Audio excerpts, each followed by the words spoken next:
സുഹൃത്തുക്കളെ, ഇത് Naimisharanya railway station, Sitapur.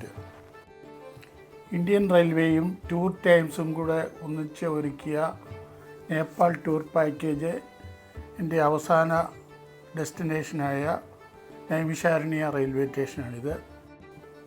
ഈ യാത്രയിൽ പൊഖാറ, മുക്തിനാഥ്, മനഗമന, കാഠ്മണ്ഡു, പശുപതിനാഥ് എന്നീ ക്ഷേത്രങ്ങൾ, പുണ്യസ്ഥലങ്ങൾ നേപ്പാളിലും, അതിനുശേഷം ഗോരഖ്പൂരിൽ വന്ന് അയോധ്യയിലെ ശ്രീരാമ ക്ഷേത്രം, അയോധ്യ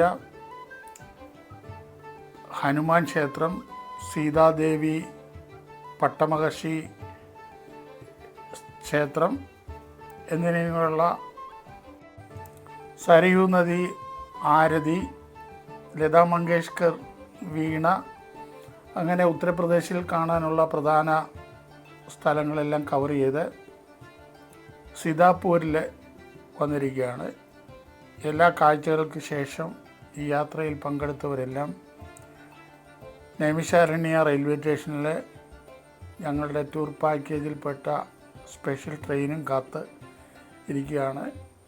ഈ പറഞ്ഞ പ്രദേശങ്ങളെല്ലാം കവർ ചെയ്ത് കഴിഞ്ഞു. ഇതിൻ്റെ എല്ലാം മുഴുവനായുള്ള വീഡിയോകൾ ഞാൻ അപ്ലോഡ് ചെയ്തിട്ടുണ്ട്, സൗകര്യാർത്ഥം കാണുക. ഈ യാത്രയിൽ പങ്കെടുത്തവരാണ് ഈ റെയിൽവേ സ്റ്റേഷനിൽ യാത്രയ്ക്കായിട്ട് നാട്ടിലേക്ക് മടങ്ങുവാൻ വേണ്ടി കാത്തിരിക്കുന്നത്. ഇത് തീർത്തും ഒരു ഹിന്ദു പുരാണ തീർത്ഥാടന കേന്ദ്രങ്ങളായ ക്ഷേത്രങ്ങളും അവയോടനുബന്ധിച്ചുള്ള പൗരാണിക ചരിത്രാതീത സംഭവങ്ങളും ചേർത്തിണക്കിയ ഒരു ടൂർ പാക്കേജ് ആയിരുന്നു. ഈ യാത്രയിലെ ഹിന്ദു പുരാണത്തിൽ പ്രതിപാദിക്കുന്ന പല വിശിഷ്ട സ്ഥലങ്ങളും കാണുവാൻ കഴിഞ്ഞു.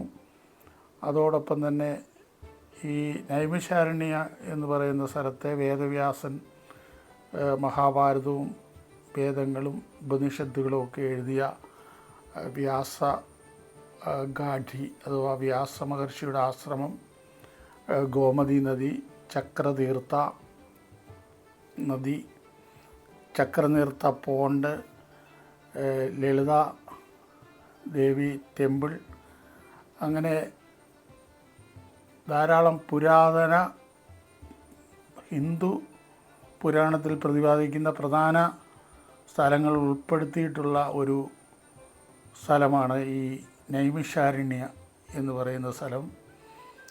അവിടെ കാണാവുന്ന എല്ലാ ടെമ്പിളുകളും കണ്ട് ആ ക്ഷേത്രത്തിൻ്റെ കുളത്തിൽ കുളിച്ച്, ഗോമതി നദിയിൽ കുളിച്ച്, ആരതി ഒഴിഞ്ഞ് അവസാനം നാട്ടിലേക്കുള്ള മടക്കയാത്രയ്ക്കായി ഈ റെയിൽവേ സ്റ്റേഷനിൽ കാത്തിരിക്കുന്ന ഒരു കാഴ്ചയാണ് ഈ വീഡിയോയിൽ ഉൾപ്പെടുത്തിയിരിക്കുന്നത്. ഈ യാത്രയിലെ 48 എപ്പിസോഡായിട്ട് ഈ യാത്രയിൽ കണ്ട കാഴ്ചകളെല്ലാം തന്നെ ഈ വീഡിയോകളായി 48 എപ്പിസോഡായിട്ട് വീഡിയോ ഓരോന്നിൻ്റെയും പ്രാധാന്യം അനുസരിച്ച് അപ്ലോഡ് ചെയ്തിട്ടുണ്ട്. വീഡിയോ കാണുക, നിങ്ങളുടെ അഭിപ്രായങ്ങൾ കമൻറ്റ് ചെയ്യുക, മറ്റുള്ളവരിലേക്ക് പരമാവധി ഷെയർ ചെയ്യുക. നല്ലൊരു യാത്രയായിരുന്നു. ഹൈന്ദവ പുരാണങ്ങളും വേദങ്ങളും അതുമായിട്ട് ബന്ധപ്പെട്ട പല ക്ഷേത്രങ്ങളും കാണുവാനും പഠിക്കുവാനും ഒക്കെ ഇടയായി, കൂടുതൽ മനസ്സിലാക്കുവാൻ ഇടയായി. നല്ലൊരു ട്രിപ്പായിട്ട് ഇതിനെ കരുതുന്നു. റെയിൽവേയുടെ പങ്കാളിത്തത്തോടുകൂടി ബഡ്ജറ്റ് ഫ്രണ്ട്ലി ടൂർ പാക്കേജാണിത്.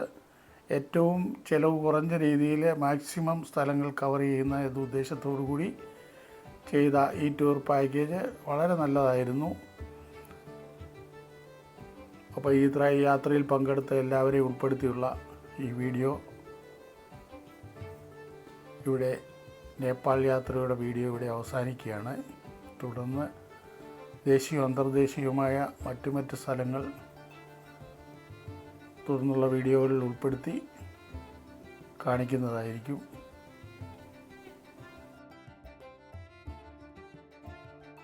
നേപ്പാൾ യാത്രയുടെ 48 എപ്പിസോഡ് കാണുക. നിങ്ങളുടെ അഭിപ്രായങ്ങൾ കമൻറ്റായി രേഖപ്പെടുത്തുക, ലൈക്ക് ചെയ്യുക. ദേശീയവും അന്തർദേശീയവുമായ നല്ല നല്ല വീഡിയോ ലഭിക്കാൻ ചാനൽ സബ്സ്ക്രൈബ് ചെയ്യുക.